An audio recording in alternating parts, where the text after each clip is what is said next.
बाहुड़ा यात्रा प्रस्तुति समीक्षा बैठक आईन श्रृंखला सुरक्षा क्षेत्र में कौनसी सालिश कराजिब नाही।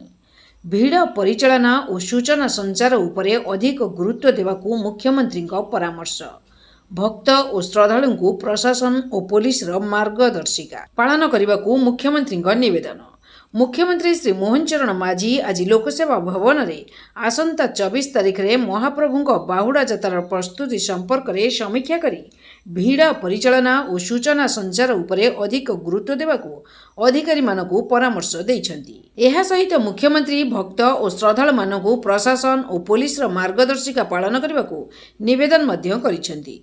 बैठक में होइथिबा आलोचनारू जणा जायछि जे रथयात्रा ठारू आज पर्यंत महाप्रभुଙ୍କ समस्त नीतिकांति प्रायतः ठीक भावरे परिचालित होइछि।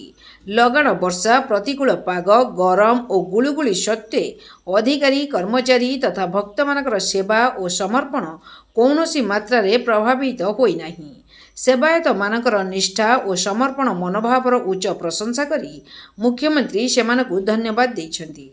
महाप्रभुଙ୍କ सेवारे समस्त अधिकारी और कर्मचारी टीम स्पिरिट नहीं काम करुथिबारु मुख्यमंत्री धन्यवाद देइथिले। पुरी शहर रे जिला प्रशासन और पुलिस प्रशासन सजग रही समस्त व्यवस्थार नियमित परिचालना और तदारख करुछंती।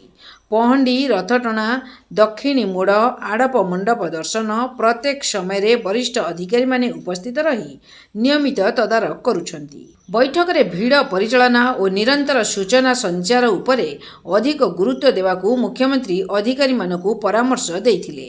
भीड़ रे जन गहली वैज्ञानिक पद्धति रे अनुध्यान करने परामर्श देई मुख्यमंत्री कहिथिले जे सीसीटीवी रु मिलुथिबा सूचना को इंटीग्रेटेड कमांड एंड कंट्रोल व्यवस्था जरिया रे समस्या थिबा स्थान को तुरंत प्रदान करागले समस्यार समाधान होई परिबो।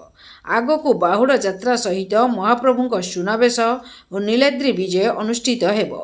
तेणु समस्त नीतिकांति जेपरि सुचारू रूपे पालित हेबो सेथिप्रति स्वतंत्र ध्यान रखिबाकू मुख्यमंत्री निवेदन करिसेंती।